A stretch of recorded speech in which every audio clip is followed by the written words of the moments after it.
আসসালামু আলাইকুম প্রিয় বন্ধুরা, সবাই কেমন আছো? আশা করি সবাই ভালো আছো। আজকে তোমাদের মাঝে আমি আরেকটি নতুন ব্লগ ভিডিও নিয়ে এসেছি। আমার বাগানের শসা, পেয়ারা বাগানের কাছেই বুনে দিয়েছিলাম, কিছু শসার বিচি গেড়ে দিয়েছিলাম। সেখান থেকে মাশাআল্লাহ অনেক শসা হয়েছে। অনেক দিন ধরে শসা খাচ্ছি, বাট এখনও শসা হয়েই যাচ্ছে। এত শসা হয়েছে এই গাছে থেকে, মানে আমি গুনেও শেষ করতে পারবো না।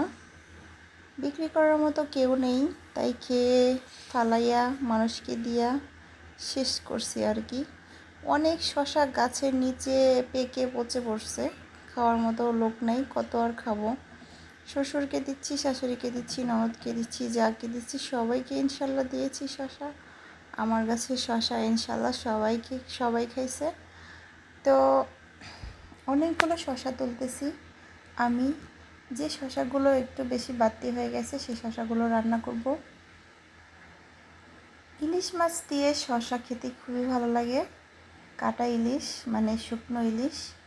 আজকে আমি শুকনো ইলিশ কিনে এনেছি, কাটা ইলিশ, তাই শসা তুলতেছি। ইলিশ দিয়ে শসা দিয়ে রান্না করব। ইলিশ দিয়ে শসা খেতে কিন্তু দারুণ মজা লাগে।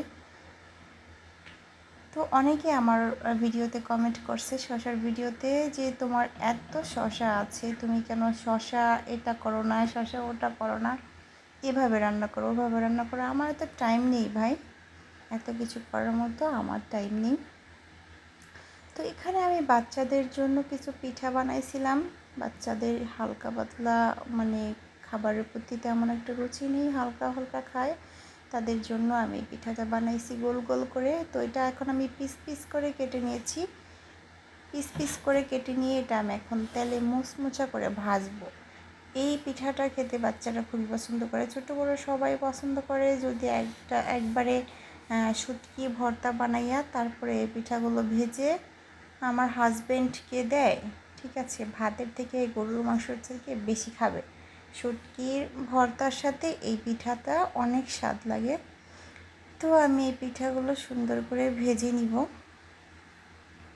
ভেজে আমার বাচ্চাদেরকে খাওয়াবো, যেহেতু বাচ্চারা ভাতটা একটু কম খায়। বাচ্চারা যখন খাবার কম খায় তখন আমি বাচ্চাদেরকে এই ধরনের নানান কিছু দিয়ে থাকি। এক খাবার প্রতিদিন বাচ্চারা এমনি খেতে চায় না, তার উপরে বর্তমানকার বাচ্চাদের মুখে তো এমনি রুচি থাকে না। তাই তো আমি বাচ্চাদের মুখে রুচিটা কমে গেলে বিভিন্ন ধরনের খাবার তৈরি করে বাচ্চাদের দিই, যাতে বাচ্চারা ইচ্ছে করেই খায় আর বাচ্চাদের মনেও চায়। খাবারগুলো একটু দেখতে মজাদার করে তৈরি করি। এই পিঠাগুলো একদম পাতলা পাতলা করে চিকন চিকন করে কেটেছি, বাচ্চারা হাতে নিয়ে খেতে খুবই মজা পাবে। পিঠাটা একদম মুচমুচে করে আমি ভাজবো। তো বন্ধুরা, আমার সাথে যারা যারা ব্লগ ভিডিওর সাথে আছে সবাইকে অনেক অনেক ধন্যবাদ। প্রতিদিন এরকম আরও ভিডিও দেখতে আমার চ্যানেলটি প্লিজ সাবস্ক্রাইব করতে ভুলবে না। চ্যানেলটি অবশ্যই সাবস্ক্রাইব করে রাখবে আর পাশে থাকা বেল আইকনটি বাজিয়ে দিবে। পুরান যত বন্ধুরা আছো তারা ভিডিওটি লাইক দিয়ে দেখা শুরু করবে। তো বন্ধুরা, আজকে এই পর্যন্তই।